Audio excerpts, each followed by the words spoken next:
Evening session.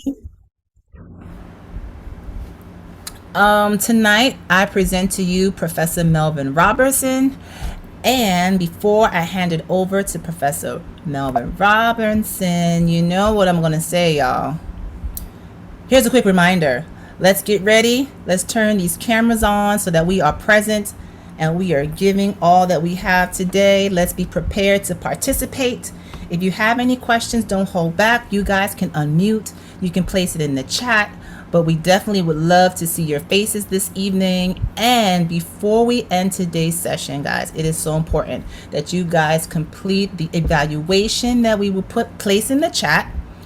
I know some of you are logging off before you can complete that evaluation, but it's very important for us. So please, before you log off today, can you please complete that evaluation that you will receive towards the end of today's session?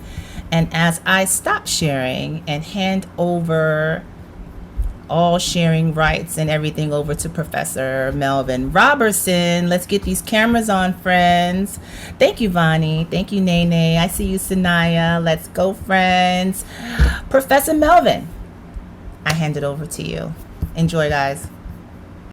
All right, how are y'all doing today? How are you? Good. Got a few of y'all here. Awesome. All right, so my name is Melvin Robertson. I am the owner of Doughboy Donuts. We are a gourmet donut shop. We're based in Burleson, which is south of Fort Worth, but I'll get into that here in a bit. Just a little bit about my background. My uncle actually got me in the industry when I was 16. So I've been in it since I was 15, 16 years old. I started out at Razoo's. So I was at Razoo's. I started as a host. I was a busboy and I did expo also. So doing that, doing expo, I also, expediting out the food, making sure the food looks correct going out, things of that nature. Being a busboy, cleaning off the tables, restocking items, things like that. So things that took a lot of attention to detail and things of that nature. So and plus my uncle was a manager there as well. And with that being said, I had to be on my P's and Q's always. So he was always on top of me. So from there, I've been in a bunch of different types of concepts in the industry. I've been at Rockfish. I've worked at Johnny Carino's. I've worked at Papado. I was recently, before I started Doughboy Donuts, I was the kitchen manager at the Keg Steakhouse and Bar. So I'm not sure where y'all are. There's a Keg right now in Arlington and Plano and in Las Colinas. That's a Canadian-owned steakhouse. So there were over 100 locations, over 100 keg locations in Canada, and there are only a handful here in the States. But there were 4 in Texas, and now there's only 3. So, but yeah, that's a little bit about my background. I tried to go into a lot of different things for a while. Someone's in New Jersey. Okay, I tried to get out of the industry and try to get a quote unquote real job. And I got into, try to be a police officer. I worked at TV in a TV station for several years. So when I worked at television, I was a teleprompter operator, a camera operator, and also a floor director before I ended up leaving. So all of that stuff was in production. And if you know anything about TV people and their egos are really, really big. So being in production is you're in a line of fire a lot of the times when things don't go right. So making sure that these people look good on TV is definitely paramount. So DFW, I think at the time was like the number 6 market in the nation. So very, very important that everybody looks their best, and you don't want to be the cause of anything looking bad. So like some of that kind of ties into some of the restaurant things as well. When you're talking teamwork, when you're talking perception, when you're talking how things look and how things are presented. My son is bothering me. Give me one sec. So my son he lives with autism. So he's on the spectrum, got severe autism. So he's going to be bugging me until my wife gets back in. So I'm sorry about that. Garage door just went up. So perfect. So yeah, going back to that, I tried to be a police officer. I was in, what else? Car rentals, a lot of different things. So at the end of the day, the restaurant industry kept pulling me back. It's something that I've always felt is I'm a natural at. I would say I'm a socially functioning introvert. When I don't have to talk to people, I don't. But when I have to kind of flip that switch, I can definitely flip that switch on and turn on the charm and be charismatic and all those things that you need to be, especially when you're selling yourself, especially with the business. One second.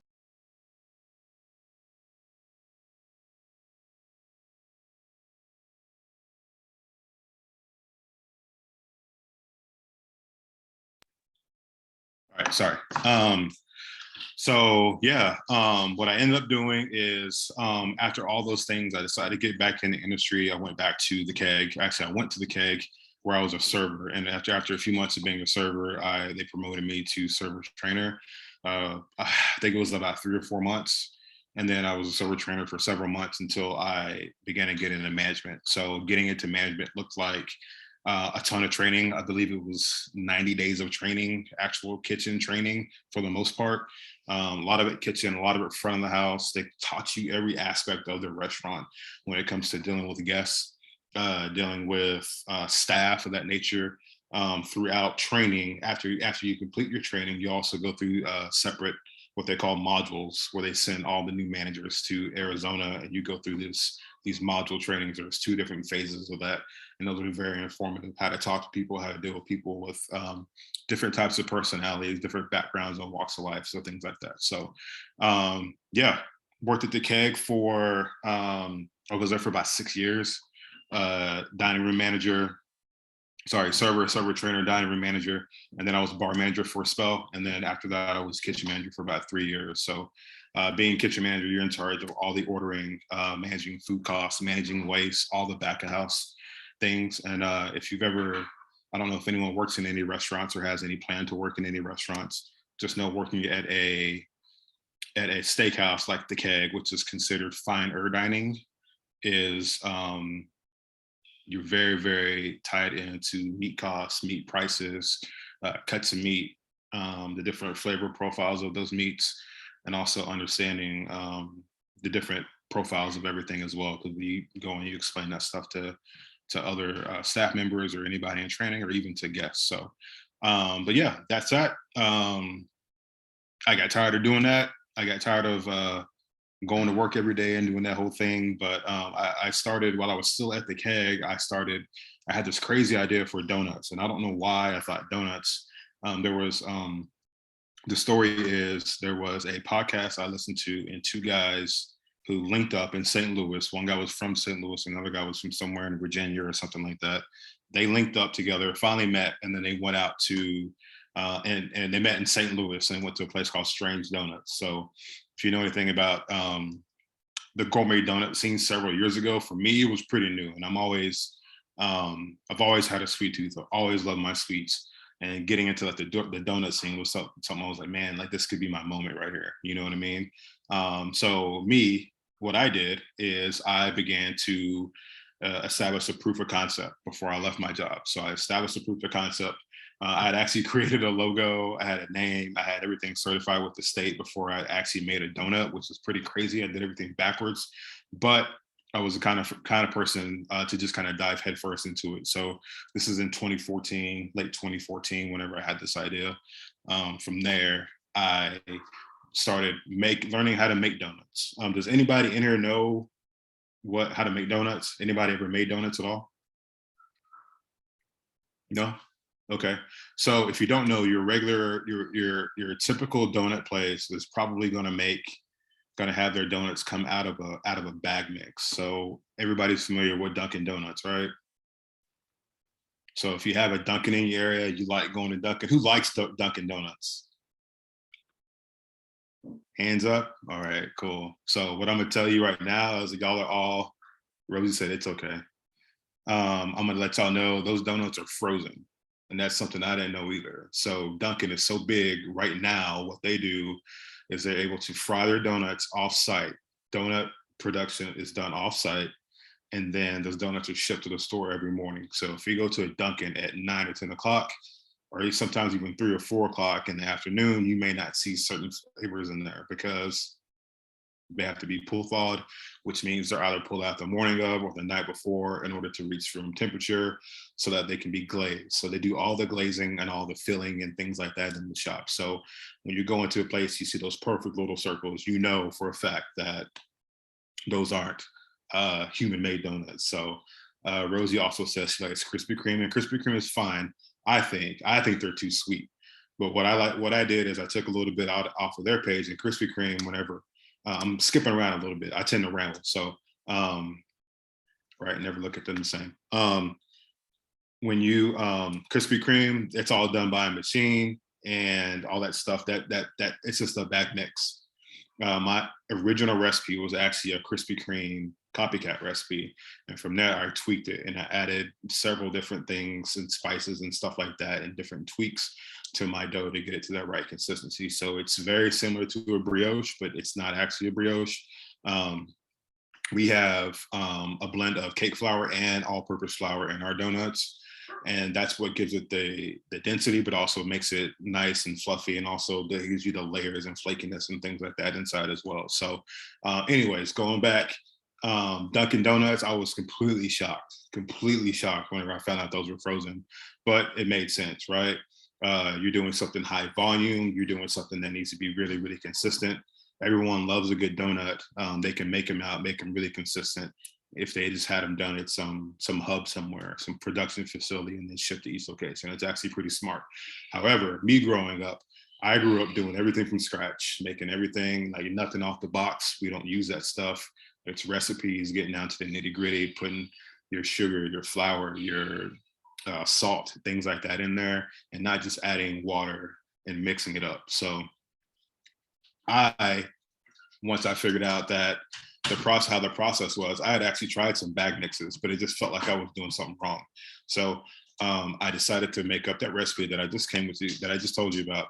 And it took years and years and years of planning. So it took a long way to get to where we are now. So I'm gonna rewind again. So while I'm at the keg, I am establishing a proof of concept, which means I'm trying to see if this is actually going to be a real thing or not. Is this going to be a concept that I can continue to do? Is this going to be something that people will want? It's definitely not something people need, but knowing that it's something that people want, I can spin it in a way to get people to constantly come into my shop. And that is by having that fresh made, scratch made donut. That's different than your average donut spot. And also we have a few different spins on that too. So I'm going to pause real quick and I'm going to show you guys our Instagram to give you a little bit of a visual.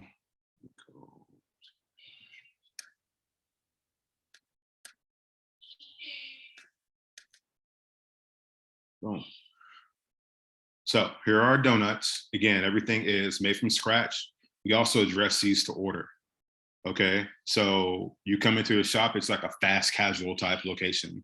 You come into it and we're gonna say, hey, you want an Oreo? I'm gonna dip this in the glaze, in the vanilla butter glaze. Sorry, I can't enlarge it, I didn't log in. I'm gonna dip that in the vanilla butter glaze, and then I'm gonna dip it in the fresh Oreos that are chopped up as well. All these things here. So what we have on our menu are 12 different flavors. That way people get really overwhelmed when they come into the shop. The music is going. There's sometimes a lot of people in there. The colors are different. It's a completely different setup. We don't have an actual display case because we want people to order off of a menu because we're making these to order. And having them in a display case gives the illusion of I'm going to be getting that donut out of that case. So we try to change the perception of people when they come into our shop and offer something a little bit different. You see here we have our Cinnabon, which is a cream cheese glaze, and that's going to be topped with a cinnamon drizzle. Let me see what else I can move that over. And since I'm not logged in because I messed up, we do, hold on. We also do breakfast sandwiches with our donuts, which I would love to show you a picture of that. And I'm sorry, I didn't have that prepared for y'all. So we actually do the sandwiches with those actual same donuts that you see. Slice them down the middle, bacon, sausage, egg, cheese, all the good stuff, and we fry it up for you. We do homemade cinnamon rolls, homemade sausage rolls also, which is a little bit different than a lot of other places as well, because usually those are frozen things as well. Cinnamon rolls, sausage rolls, for the most part, are frozen. So ours is what we call a boss hog. So it's actually a full-length Johnsonville sausage, and it's wrapped up in our own dough and then baked off. So same thing with our cinnamon rolls. And we also sell wholesale. So we have wholesale accounts also, so mostly coffee shops, some hotels and other restaurants that we wholesale our products to. So does anybody know why it's a good idea, or why a good reason why it's smart to dress your donuts to order, or dress anything to order, or make anything to order? Why do y'all think I did that? Anybody?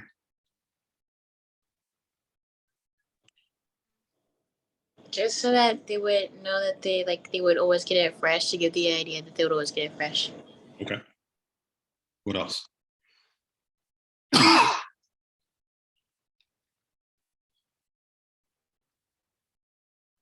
So you make the customer feel like individualized or personalized, right? So they get to make their own personal donut, and every customer feels, special in that way. Absolutely. Those are two good reasons. I'm waiting on one more answer, but I'm going to keep talking. If you think of it, go ahead and cut in. That is actually, yes. People feel special when they know that a donut has been made for them, when something's been made specifically for them. And they're usually okay with waiting a little bit longer, knowing that it's going to be made specifically for them. And it's not like a traditional donut shop where things are sitting in a case. They've been sitting in there for who knows how long, and it could have been made the day before or hours before. You don't know, but you do know that we're going to bring out that donut. We're going to dip it in the glaze right in front of you. We're going to make your donut breakfast sandwich in front of you as well. Anybody else? This is a something that you got a bookkeeper or an accountant or somebody watching your money. They'll be very, very happy if you're trying to manage food costs by doing that. Nope. Okay, so it saves money on food costs, like I just said, right? So in between us having a donut shop, we were on a food truck. So while I was trying to get the business going, I was making donuts for catering orders. So going into a catering order, I would already know how many donuts I needed to make. Thus, I could prepare what I needed to prepare in order to get to reach that yield, so that I would be safe and have enough donuts for whatever event. And then when we had the food truck, I figured, you know what, I'm gonna dress these to order, because when you go to, what's that place called? Somebody said it earlier, Krispy Kreme, the hot now sign, your donuts are fresh, they're hot, they're ready. That's when the line starts forming, right? That's when people start going inside a Krispy Kreme. All right, so they're attracted to the fact that they're getting something fresh that hasn't been there for forever, that's still warm, the glaze is still gooey and all that stuff. That's a major selling point, because honestly, I don't think their donuts are good. I've never thought their donuts are good, but I do like the fact that, wow, like, it's a warm donut, and you don't get that everywhere. So we copied that model, and then also into the food truck, we would go out to regular, say we go out to a church event. In your church event, they say, we're going to have 500 people at this event, and we want you to bring out your food truck. And me, young, not really knowing, I would say, you know what, I'm going to bring 500 donuts. People are going to come out to this event. There's going to be 500 people there. I'm going to make all these donuts. So what would I look like if I were to make 100 Oreo, 100 butter pecan, 100 s'mores, 100 Bam Bam, and 100 peanut butter and jelly, and only 50 people show up? You'd be hurt, right? Yeah, so that's happened. So that's also the selling point, knowing, hey, we're going to make your donut right now. And then also it saves us some costs, because at the end of the day, if those donuts don't get sold, I can use them in another application, like the donut breakfast sandwiches I was telling you about. We use the older donuts for those. We use the donuts for French toast. So we do specials all the time, like our Princess Peach, which is our most famous special. The Princess Peach is donut French toast. It's going to be it's going to be in the middle. It's going to be filled with a peach cream cheese glaze, peach infused cream cheese glaze. And then on top, it's going to have brown butter peaches, cinnamon frosted pecans, and also powdered sugar. So it's very, very delicious, very, very savory. And we've done other applications with the French toast as well, bread pudding and the sandwiches. So, all right. So what I'm going to do here, I'm going to get set up over here. I got my phone on this other screen. You know, I dropped my phone, y'all. I just dropped my phone. I'm that old head. Don't know how to work the technology. Let's see if I can do this. All right. So I'm gonna grab these donuts.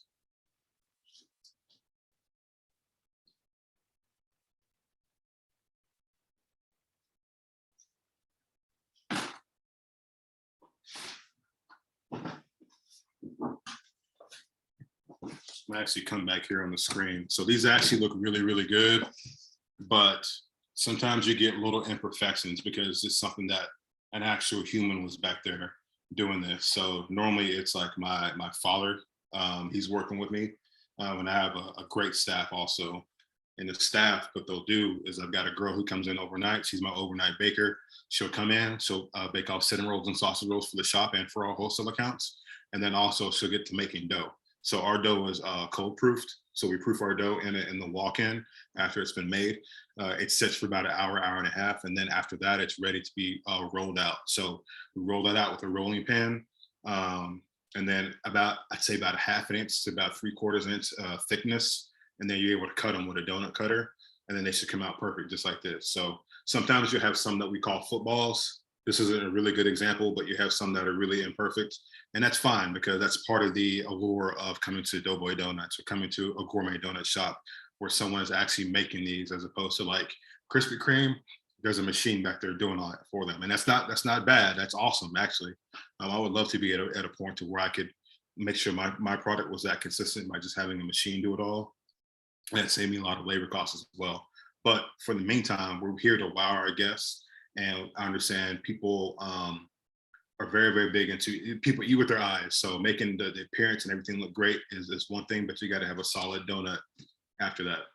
So I'm going to grab one of these. I'm going to show you guys how to dress.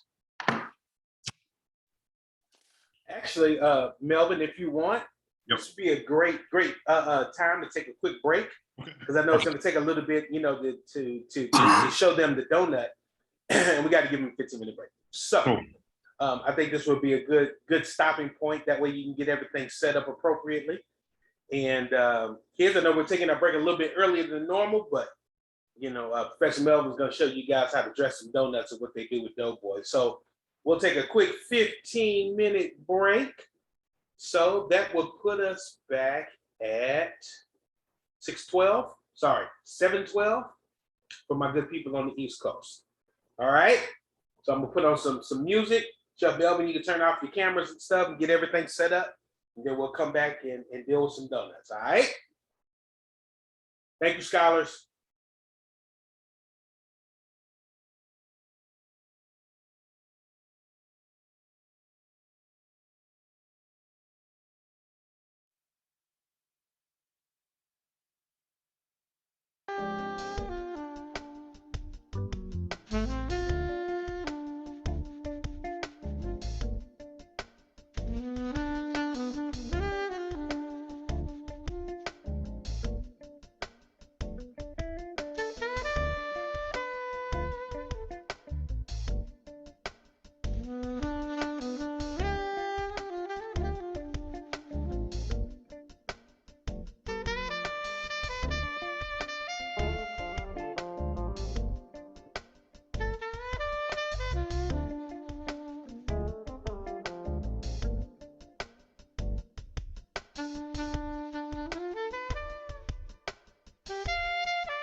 Professor Melvin, whenever you're ready, take it away, good man.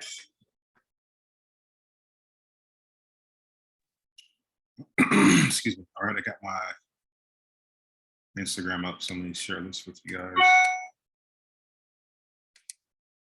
one more time. All right, so like I was saying earlier, people eat with their eyes, so it's really important that you give them really, really good things to look at, things that don't only taste good, but things that look really good. Like you see here, we got that Oreo I was describing earlier. This is our bacon, sausage, bacon, egg, and cheese sandwich right there. That's on we could do this donut glazed or unglazed. We slice it right down the middle. We got a grill in the back. We get that fried up. Everything is done to order. And then it's topped with egg. There's some American cheese folded into that egg, and that egg is got some seasonings in it too. This peanut butter and jelly right here is one of the fan favorites. That right there is filled with the homemade jelly that we make right in house. And then our glazes are made in house also. So that's rich peanut butter glaze on top, topped with some chopped, roasted and salted peanuts. This is one of our seasonal. So earlier I mentioned we have 12 different flavors. 2 of those 12 flavors are going to be like our regular chocolate and our plain glaze. But then we also rotate 3 seasonal or monthly flavors. So this month's flavors, one is this peanut butter and jelly. One right here is a berry blue, which is like pretty much a blueberry glaze. And then in this back photo right here, you got the pina colada. So it's got a pineapple coconut glaze, toasted coconut on top, and that's a candied pineapple with a cherry. So if those are flavors that you're interested in, you're doing pretty good. This is me ripping that donut open, showing you all the inside. Good stuff. If you ever bite into a filled donut, don't know where to bite, you always want to bite where that hole is, by the way. Otherwise, you might be wearing that jelly or that pastry cream or whatever. It's another picture of the pina colada right there. You see, here's one of our sausage rolls. So that's a full Johnsonville sausage. So they're really big. They're about 3 times the size of what you get at a normal donut place. Let's see what else we got here. That's that Princess Peach I was telling you about. Peach infused cream cheese. So in between donut French toast. And got the brown butter pizzas on top and everything. That is very, very popular. And those are also done to order. So you see here every month we pop these up on our social media so people can kind of get a glimpse of everything. So people are generally really excited. Beginning of the month, we get a big, big rush of people coming in and try the new flavors. And then the same thing with the end of the month. So that also helps out sales as well. When we're trying to think of new things to do. It's something that's kind of crazy and off the wall. We'll do it, but sometimes these classic flavors hit the same too. It's one of our cinnamon rolls right here, made in house, topped off with that glaze is actually a blend of our vanilla glaze and our cream cheese glaze. In an effort to not be boring like every other donut shop, we don't do sprinkles. So this one right here is the Bam Bam, and that's essentially our sprinkled donut. It's one that has been around forever. I mean, a lot of gourmet donut places have them, and some traditional donut shops will have those also, but it gives you the same amount of crunch and everything, and pretty much the same amount of sugar that you get in a sprinkled donut. I just never done sprinkles unless it was a special order or something like that. It's another way for us to kind of think outside the box and do something different. It's picture me and my pops. That was us on that was Father's Day post. This was a toasted coconut donut from last month. It was really, really good. That coconut glaze with the toasted coconut on top. Incredible. We did another filled one last month also, which is the banana pudding. So had that banana pastry cream in there with the on top this crushed up Milo wafers, banana glaze, and fresh bananas too. Let's see here. Gourmet donut shops, they do have a maple bacon donut, but ours is a sriracha maple bacon. I've always went back and forth with doing a regular piece, but people really come to really enjoy this. Some people hate it. If you like spice, then that's definitely the one for you. That piece of sriracha candied bacon, if you want to learn how to make it, just Google sriracha candied bacon, and there's going to be a really, really good recipe at the top of that list. It gives you that balance of that sweet and heat, and this is our signature donut. I mentioned our sandwiches also. You can also sub out this piece of bacon, or you can also put that sriracha bacon on your sandwich. So if you want a spicy sandwich, you can get that for sure. Plain chocolate glaze right here. This right here is our cheesecake. So our cheesecake is actually, it's a cream cheese glaze, and then the very top is topped off with cinnamon toast crunch cereal. I used to do plain graham cracker crumbs in the past, but it was just really, really boring. There was no really contrast, just really simple. But with this, especially if you get a few of the bigger chunks in there and it's not completely ground up to a pulp, then you can get really good contrast, and you get that crunch and that freshness in there and all that cinnamon. It's a real home run. These were last month's flavors. You saw these two already, and this one right here was a key lime pie. So good, so good. That one was a key lime glaze, and then we did a graham cracker crumble, and then we also sprinkled some. We had dried out some lime zest and put that on top of it too. So there's a lot of flavor in that. Got some really cool ones. So here, got this OJ, which looks plain and simple, but it's actually fresh squeezed orange juice. We do this in our shop, and this is actually our juice machine right here. This holds some of the oranges. These are just for display, but our machine, you slide it, you drop the orange down a chute, and a blade will slice it right down the middle, and then there's all sorts of mechanisms in there that will squeeze that juice out and ride it to the cup. So everyone can hear it, everybody can see it, everybody can smell it when they come into the shop. So that's definitely a hot seller. Advertisement for National Donut Day. That was it's always the first Friday of every June. So we had this put up, and we had a really, really good day. Let's see what else we got. This one's mislabeled, but this was a candy apple. So the city of Burleson does a thing called BTX Best Fest, and they want like a carnival inspired item on some restaurant menus. So last year we did this candy apple. In the middle, it's a donut French toast. You got some cream cheese on the inside. It does look like cheese, but it's actually cream cheese. And it's topped off with candied apples. We did candied pecans and powdered sugar as well. That one's pretty good. And okay, that was our anniversary here. So we did this special donut for our anniversary, in addition to the candy apple. That's a birthday cake, chocolate birthday cake. When we broke our sprinkle rule and sprinkled some over top, and then we did a vanilla drizzle on top too. So there's a lot of contrast to these. Right here, fresh peaches that we use for our Princess Peach. So every year we get them off the Peach Truck. So if you never heard of the Peach Truck, make sure you look them up. They're based out of Professor Melvin, not to cut you off, there is a question in the chat about discounts. You know, someone asked, do we get a discount? I would like you know to what? If you make it to Texas, I'll pay for it. He doesn't All right. have to give you a discount. All I'll right. come out of pocket. So when you come to Texas, eat donuts on me. Say no more. Say less. Say less. There we All right, go. Melvin, back to you. Cool. Look up the Peach Truck if you've never heard of it. They will sell you peaches straight from Georgia. So they travel the country in 18-wheelers, and they get that bring you those fresh peaches. So those are really, really good to have. It's a great marketing tool whenever you're trying to get people to try something different.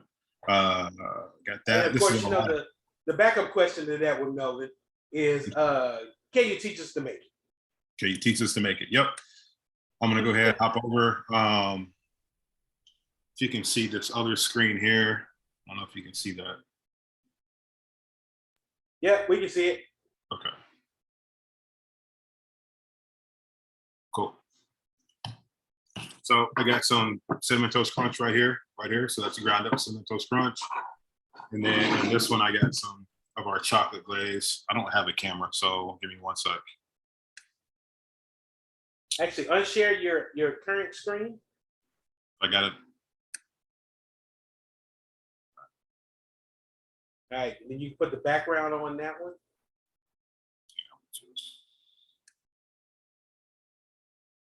Cool. Boom. Then as you're So talking, we're gonna make our. We're gonna do our cheesecake donut first, which is our cream cheese glaze. And cream cheese glaze, I'm gonna tell you a little secret in this one. So it is, obviously it's got powdered sugar, but we also put 2 different extracts in there. We use a clear vanilla extract, and we also put almond extract in there too. So we got our fresh donut right here. I'm gonna go ahead and dip this into the glaze. All of these you wanna stir up. kind of if there's any film or anything on top, you just want to make sure that they're going to be able to stick to that donut. So we use these 6 pans in our shop all the time for all of our glazes. Dip it in, let it sit in there nice and neat. And then you can shake off any excess and then flip it over and voila, you got your glazed donut.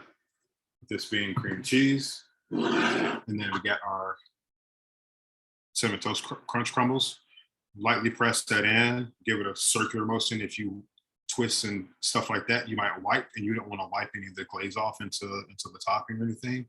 And then flipping it back over, and there you go. So there's your cheesecake. So the other one I was telling you about is going to be our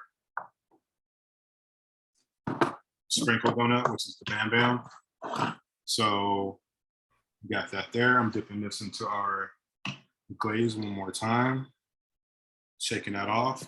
It's already dipped into the cream cheese glaze. And same thing there. You hear all that crunchiness. And then you got that. And that's our Bam Bam donut. So this is actually our quote unquote sprinkle donut for ourselves. All right. Okay. Some chocolate glaze, stirring that up. Our chocolate and our vanilla glaze is actually our vanilla glaze is a brown, sorry, it's has butter in it. So vanilla butter glaze. So it's not like a traditional donut glaze with just vanilla, sugar, and water. We put a little butter in there to add a little bit of richness to it as well. Shaking all that off on the inside of your pan. Again, people eat with their eyes, and this is if you're eating a plain glazed donut in our shop, this plain chocolate donut is $175. But me, I'm a big guy. This is probably like a 5 or 6 biter right here for me whenever I'm eating it. So it is really, really substantial. There's definitely some body to it as well. I was about to say something else. I'm going to do this for him.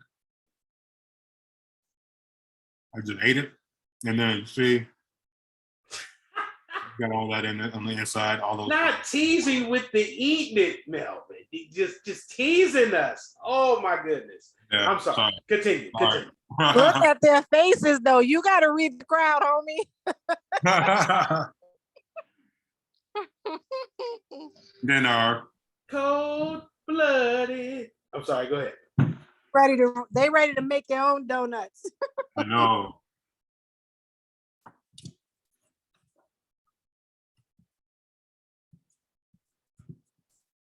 Got our vanilla butter glaze.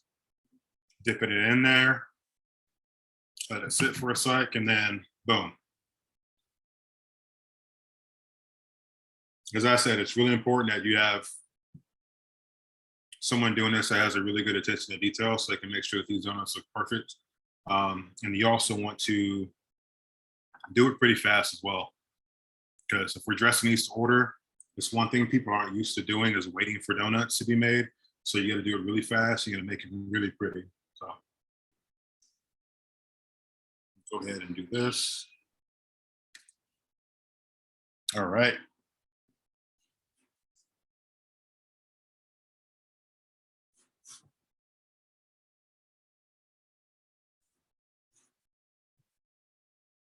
Now, I didn't do them all, but I don't know if you can see those. But there's how they present them into the box, and then we got the one that I bit into, which I'm going to save for later. Or I'll mail to somebody. Who was that was asking for one? JR says that's just wrong, cruel punishment. Yeah. Everybody was asking. So I have a question for you. Yes, ma'am. Do you have a quick sort of easy recipe for our scholars to be able to follow and perhaps even demonstrate the next class? Yeah, something that they could. I have one. I have to find it, but I know I have one, and I can get it sent out, and we can definitely do that. Yeah, so that's my apologies, but we can definitely do that. I actually taught a class at Central Market, and I've got that recipe somewhere around where it was my recipe, but it wasn't my recipe, but it was really close to it. Yeah, what's interesting about that, scholars, that, for that final project we talked about in the last class, you get an opportunity to put a dish together. So now you're going to have a recipe to make your own donut. on top of creating one of your own dishes, or one other thing that's gonna be added for the end of course, the planning of your own trip, from the rental car to the hotel to the plane to the excursion to the vacation spot, et cetera, et cetera. So now you're going to have two recipes that you can put together, or create your own, or plan your own trip. Back to you, Mel. Yep.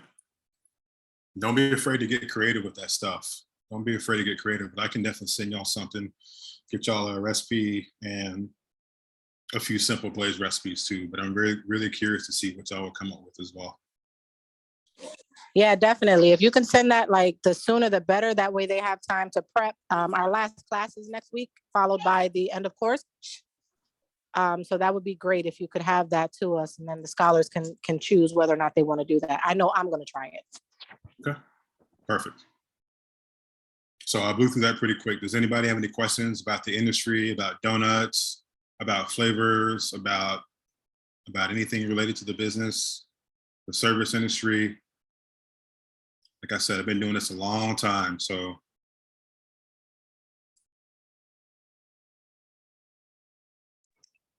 No, sure. Can I get some Malachi? Yeah, come on. For donuts, what's I have a the best question way that to store and transport them? And also, when you make them fresh like that, how long do they last? Like, What was the first question? what's the best way to transport them? Like, if you want to bring them somewhere, like, should they be cooled or frozen, or should you just leave them in the box? Yeah. So the best way to transport them is probably just leave them in the box, keeping them away from air, keeping them away from heat. I wouldn't refrigerate them either. They have a pretty short shelf life because of the stuff that's in them. It's all real products, so no preservatives, so they don't last long at all. I would probably say several hours. At our shop, we're rolling and cutting and frying donuts throughout the day, so people can get them as fresh as possible. That's kind of our whole business model. During COVID, we did had to pivot a bit, and I was selling them in half dozen boxes. That was in order to, those were pre-orders too. So it gave me the opportunity to have little waste and then make specifically what people wanted that way. I wasn't just waiting to see if people were going to actually pull up during COVID and everything. So yeah, so shelf life is pretty low. But if you are going to transport them, keep them in a box, and I'd probably say 6 or 8 hours, but they're meant to be eaten that day. So, and we also have people that want to get them for the next day or the next morning or something, and I just tell them I can't do that because that'll jeopardize the quality of the product with them sitting out so long, and we're not that type of thing. So that's when I push them to the sim rolls, sausage rolls, and maybe even our donut holes, because we glaze those donut holes traditionally. So they're just covered in a thin layer of glaze. And when you do that, you're doing that to a donut or a donut hole that is hot coming right out the fryer. And so it'll pretty much encase all that freshness inside of there. So you're pretty safe on there. Malachi asked, is it hard to get a license to sell donuts? There's no license involved. It's just making sure you're registered as a legit business and do everything you can do through your city or your county or whatever it may take. Health inspections, things like that, things that are pretty standard is what you have to go through. And a big inspection and constant inspections, 1 or 2 throughout the year is what I get kind of at random. And then same thing for our food truck, because we have to get inspected every time we go out on the truck. So I don't know how things are where y'all live, but I'll tell y'all that on the food truck,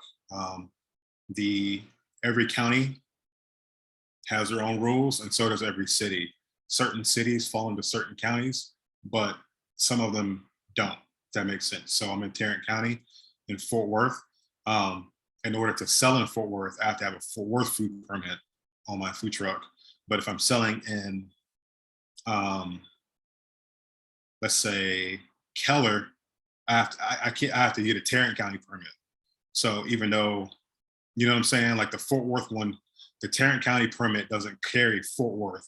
The city of Fort Worth does. So it's a huge mess. So if you're dealing with cities and counties and things like that, what I would do is make sure you know who is linked with who, so that you can be compliant at all times. Because the last thing you want to do is get to an event, have everything prepped, ready to go, and then health inspector comes by and you're not allowed to be there. So we do get a little bit of a pass on certain things because we are donuts. You're not really going to get sick off anything that we do sell because we don't have anything like that. And we don't sell the sandwiches and stuff like that on our food truck. So we're not set up for that. So it's a little bit easier. The only thing we have meat wise is bacon, and then they just make sure our refrigerator is temped correctly, and so is our water temped correctly as well.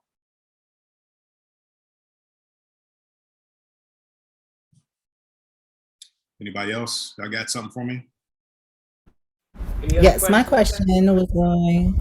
I have a question. How did you come up with the name for your business and your logo?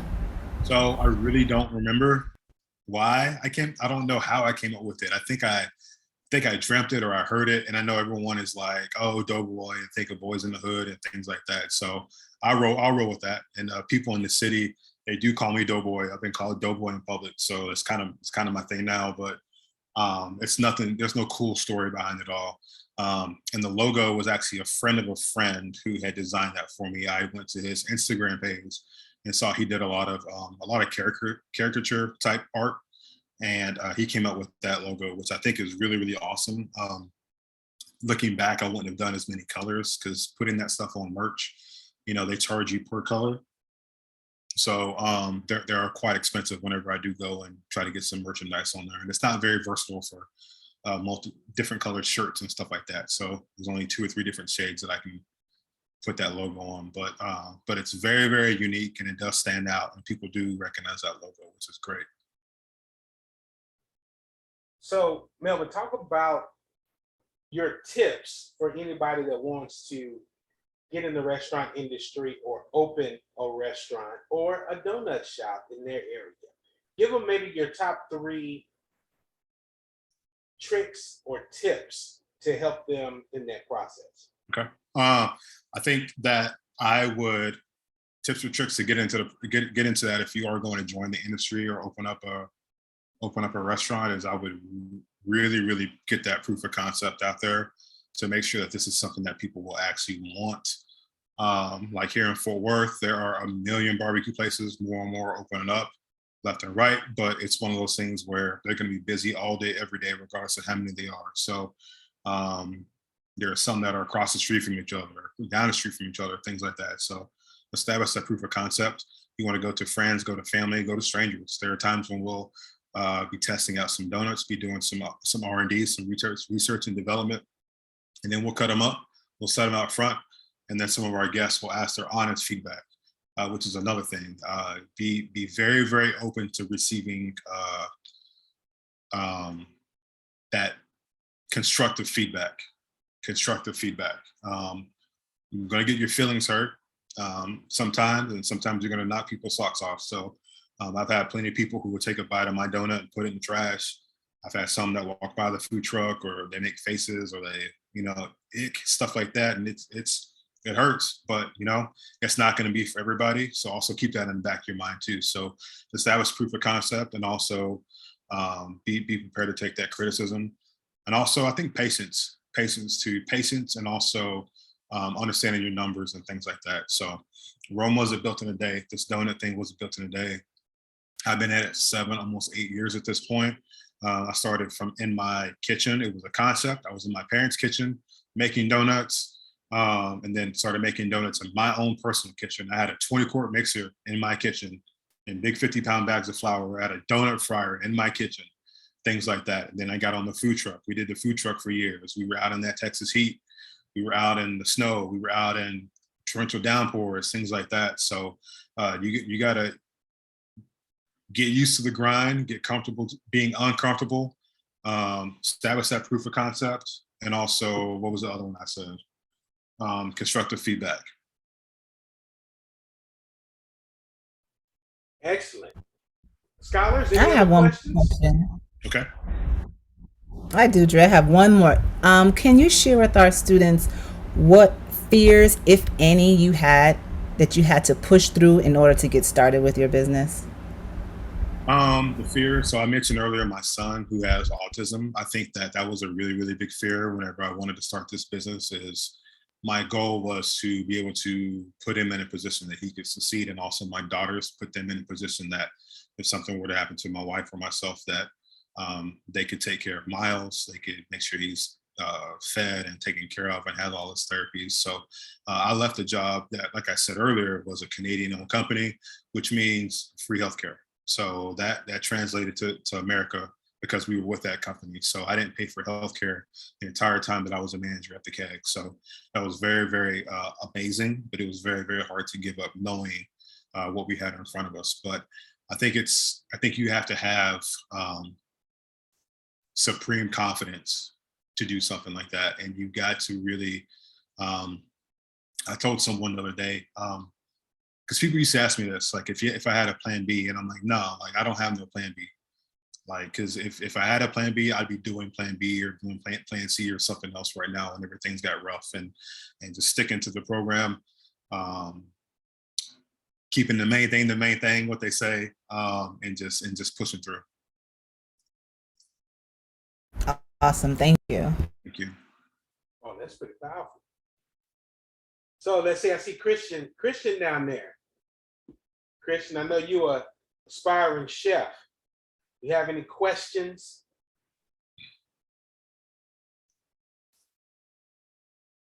You might not be in a place where you can talk. Liv, how about you?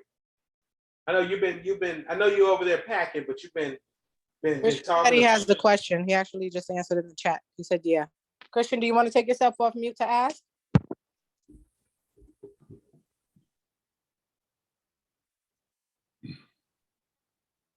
Hello. Hey. Hi. So my question was there any, I mean, it's kind of similar to the fear question, but like, what like big problems have you faced just across like overall with this whole thing? Like any adversities? COVID is a big one. Just not knowing what was going to happen next, or things being shut down, or how people would respond to that. That was a big one. And like I said earlier, I had to change up the business model in order to survive, which I didn't want to do, but I knew I had to do something. I didn't want to just shut down and sit back, and you know what I mean. I wanted to be out there and still feed people. You know, I think I've got this thing about just like taking care of people, and I know that some people really, really enjoy these donuts, and if I can make people smile, make people happy, even through COVID, then I'll be willing to do that. Another one, I'll keep it real with you. My parents are my business partners, and I literally just had to fire them. So that's one thing, and it's like I said, keep the main thing the main thing. It's very important to, if you have something, you create a concept, sticking to that vision, no matter what or who comes in the way of that. Especially when you know you got a good thing coming. So that's going to be a really, really tough task. And Chef Andre is definitely going to be helping me out over the next months. Yeah, going forward. It was an agreed retirement. They weren't quite fired. Yeah. Retirement. Yeah. But continue, Melvin. Continue. But yeah, I had to go ahead and do that so that I can go. But you know, I'm going to take care of my folks and all that, and I'm still really, really appreciative for everything they've done for me. And yeah, so but yeah, those are some big ones there. So I don't know if Christian was able to listen in, or if he was here in the beginning, but you spoke a lot about Dunkin' Donuts and sort of their processes of making the donuts, if you will. And Christian, I believe, works at Dunkin' Donuts. Wow. Right, Christian? Wow. So tell Chris, let's see what if Christian agrees with your assessment of Dunkin' Donuts. Let me remove Christian right quick. What do you remove? He said, "Yeah." Hey, Christian, you got anything you want to share with us about Dunkin' Donuts? Tell us about those frozen donuts. Yeah, Christian has already signed his employment waiver. Please don't put him on blast like that. You know, Donut related. No, see, I got your back, Christian. I already knew. When you signed the employment verification contract, you're not supposed to share the truth. Okay? Oh, boy. Share the truth. But with drinks. Well, he wants to share about the drinks. Let's hear about the All right, let's talk drinks. about the drinks. Let's talk about something. Are the coffee beans really from Colombia, right? That they use for their coffee? Do they actually use Colombian coffee beans, or do they get them from like East Texas? I'm just saying. It's probably from St. Louis or something. It ain't from Colombia. I'm kidding. All processed. All right, Christian, I'm gonna leave you alone. Rosie, leave Christian alone. Leave Christian I love alone. Any other questions, you guys? Adrian, Quentin, you guys on here? Sanaya, Liv, I know you're moving. I don't really have a question. I just want to say, like, I'm really like, it's very inspirational how you could like start up a business just like that. You know what I'm saying? Like, no like second thoughts. The way you just kind of just went for it. I think it's really inspirational, especially as some of us on the line actually want to do their own business as well and don't really know how to start. Having people like you who start their own business and just like push forward no matter what the situation is just really inspirational. So thank you for that. I appreciate that. That means a lot. Yeah, it's definitely hasn't been easy, but I know there's a light at the end of the tunnel. I know it's going to pay off, and I got some good people by my side that are doing what they can to reassure me, because I do get down on myself. Trust me. You know, you get people saying slick stuff and people get funny in comments and all that stuff about your product, and it's hard when you sacrifice so much. I miss out time with my kids, my family, and all that stuff. I haven't been to a funeral in years. Like, I got to send other people on my behalf. Like, I don't, I barely see my grandma, things like that. So there's just things that I just can't do, but I know that it's going to pay off one day. So I appreciate that. And also what's great, Melvin starting with his food truck, 5-7 years ago, just got the location about 2.5, 3 years ago, and is already preparing to open a second location in one of the hottest parts of North Dallas right now, right outside of AT&T Stadium where the Dallas Cowboys play. So his donuts is going to be on a regular basis among anywhere from 75,000 to probably about 250,000 people throughout a weekend, upwards of 2 million people through a weekend when football season starts here in about a month and a half. So yeah, when he says he started that business and did not look back, did not turn back, I've been through him with probably about half of the process. It's been interesting and it's been a lot of fun, but definitely has been worth it. So Professor Melvin, appreciate you. Any other questions? Like Chef Andre said, real quick, we're gonna have all those people by in the Arlington location where we do get that open, down the street from AT&T Stadium, which, like you said, where the Cowboys play. Also, the Texas Rangers play there as well, and then UTA, University of Texas at Arlington, is right down the street. Also, they've got, I think, 60,000 students, so they're a really, really big campus. And also, you're talking the countless concerts, all the other sporting events, Texas high school football, which is huge.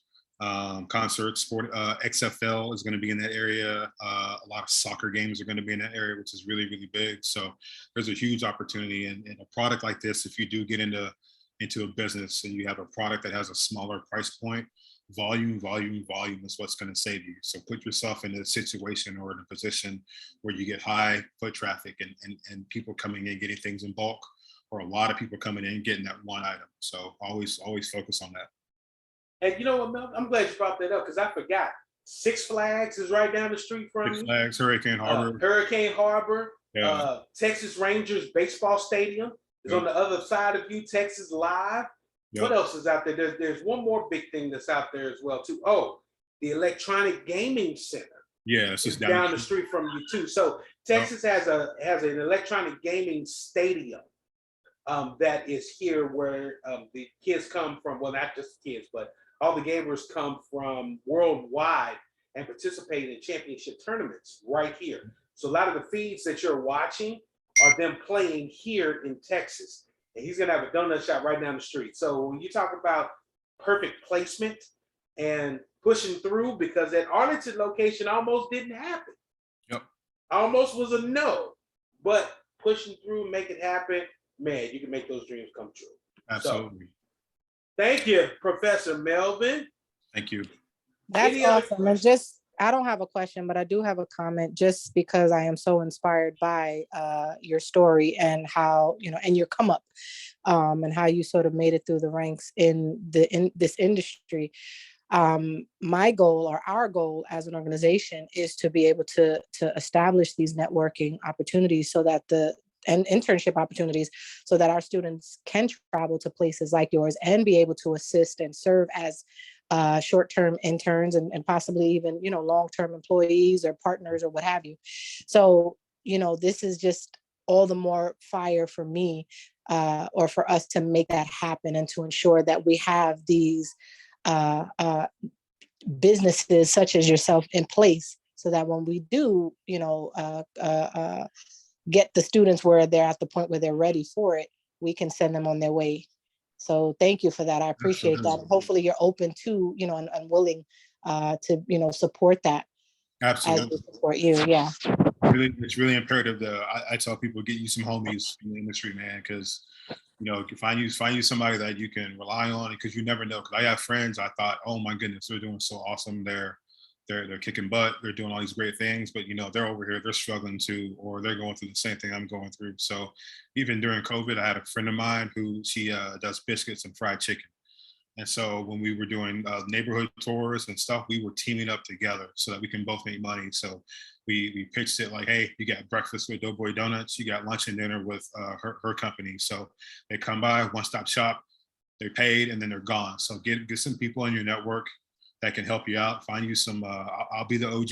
Y'all want to hit me up, you got a question, you can always DM me, you can always email me, and I'll answer any of those questions. So I think it's really, really important, especially being young Black kids. There's not a lot of us out here doing this and doing things different. So it's really, really important to find people that you can rely on and you can bounce ideas off of and also vent to and not feel ashamed. So just, you're not alone. I'm out here struggling too. We're all out here struggling. So don't be afraid. Don't be afraid to reach out.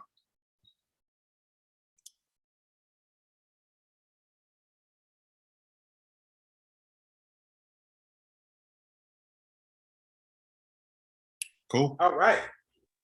Thank you so much. So, Professor Melvin, once again, appreciate you ever so much. I'm humbled to have you on here. Thank you for being a friend, business partner, and everything else that we do together and what's going to happen in the coming future. Thank you for all the wisdom today and just telling your story and being open. Thank you. Scholars, if you have no more questions, please go into the chat. And as always, course evaluation. The course evaluation is already in there. And take that course evaluation. And once it's in, we are done with class for today. I appreciate each and every one of you being on here. You get to end just a little bit early, so go ahead and get those course evaluations in right now. And you guys have been phenomenal. Thank you for turning on your cameras and participating. And my apologies, not apologizing. On being extremely hungry during the donuts. Fortunately, I'm probably the only one on this recording that has tried every single donuts on the menu except for the couple of seasonal ones, and they have been phenomenal. So when you come to Texas, like I said, donuts are on me. I will buy the donuts, okay? And we'll get that recipe out to you to make your own donuts. You can use that as one of the recipes for your final project. So there's no more questions. You guys have an incredible evening and do your course evaluation. And once you're finished with the course evaluation, you are done for this evening. Thank you guys so much. Thank you, Vani. Have a good one. Thank you, Sanaya. Have a good one. Thank you, Naomi. Thank you to Morris. And I think Chris. Malachi, did you do yours, Mr. Ezio Mist? He got that name. He got that name from one of the characters on Assassin's Creed. I hit him up in a separate message. I said, I see you, Assassin's Creed player. I once too was a gamer of that level. I just want to know whose picture he has on. Like, who is that? Italic man. Yeah, I don't. Only Malachi. Malachi, when you gonna come Did get your you money? finish the survey? We're gonna save some money and give it to somebody else. That's what we're gonna do. You need to come get your top student money, or it's gonna be redistributed.